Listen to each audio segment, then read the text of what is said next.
Senator, I'm not sure. I don't understand the context of the question. Well, did you watch the Kavanaugh hearings? No, sir.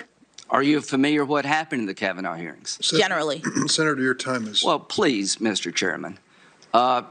So to be honest, it's a minute and 47 seconds. She filibustered every question I had, and she has a right to give an answer. But I'm trying to make a point in 20 minutes. You were here for Kavanaugh. Senator, she's had nothing to do with the cause. No, but I'm asking her about how she may feel about what y'all did. Senator, your time has expired, and I'm going to give her an opportunity to finally complete an answer. What's up, everybody? Major Retired Richard Ojeda here, and Lindsey Graham is a puny partisan fool because he simply cannot stand on his own 2 feet without his buddies looking over his shoulder and nodding their approval. There is no individuality with Lindsey Graham, nor originality either. He plays the card his party puts before him and never runs off script.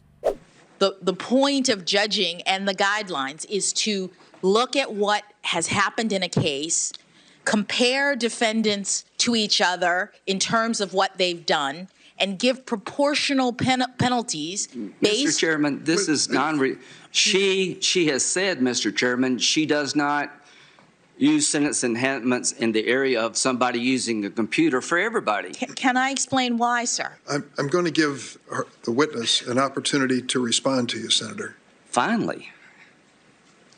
At the time... Here we have Lindsey being, well, Lindsey. He doesn't know why he's attacking Judge Brown. He even admits it. But he just has to attack because the orange buffoon was not the one who nominated her. The problem Lindsey faces is Judge Ketanji Brown Jackson exceeds Lindsey in intellect, wit, and character. That old Lindsey is falling flat on his face. You are looking at 30, 40, 50 years in prison. Good. Good. I understand. Absolutely Senator, good. I hope you are. Good. Allow her to finish, please. I hope you go to jail for 50 years if you're on the internet trolling for images of children in sexual exploitation. So you don't think that's a bad thing? I think that's a horrible thing. That's not what the witness said, and she should be allowed to answer this question once and for all. Senator, all I'm trying to explain is that our sentencing system, the system that Congress has created, the system that the Sentencing Commission is the steward of, is a rational one. But that doesn't stop Graham from trying. On day 3 of the hearings, Graham repeatedly interrupted Judge Jackson over and over, refusing to let her speak in order to truly answer the questions, trying to ram a square peg into a round hole, painting Judge Jackson as soft on crime. You know, that hypocritical narrative the right is trying to label their opponents with to cover the fact that they themselves are absolutely non-existent on crime. They want to hand America's democracy to crime boss Donald Trump and freely acquit him and all the insurrectionist lackeys who colluded in the bloody attack on our very nation.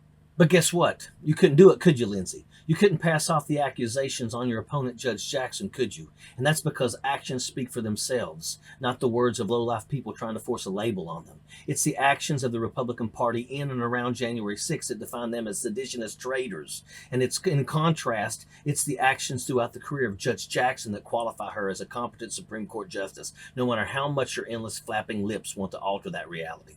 But remember, this is Lindsey Graham, a measly little weasel who will play this card every chance he gets. This is basically his one time in the sun, the one time when he actually has to do a little bit of something other than the other 362 days a year when he sits on his butt and opens bidding to the highest, blobbiest bribe. And what he is doing is, of course, fundraising.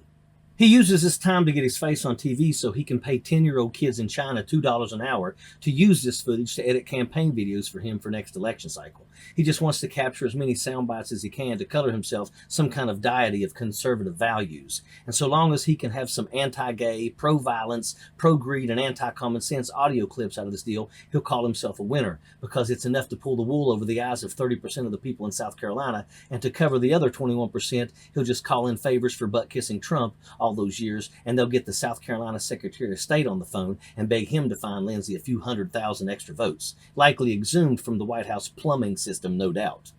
That's how silly Supreme Court nomination hearings are getting with partisan sheep like Graham in the Senate. Remember the Amy Coney Barrett hearing where Graham laid out the red carpet saying please and thank you so many times that that's all he could get out before his time was up?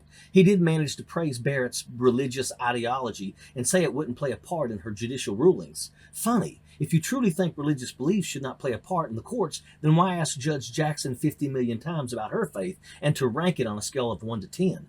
Lindsey needs to rank his intelligence on a scale of 1 to 10, or perhaps 1 to 5 if understanding double digits is beyond his capacity.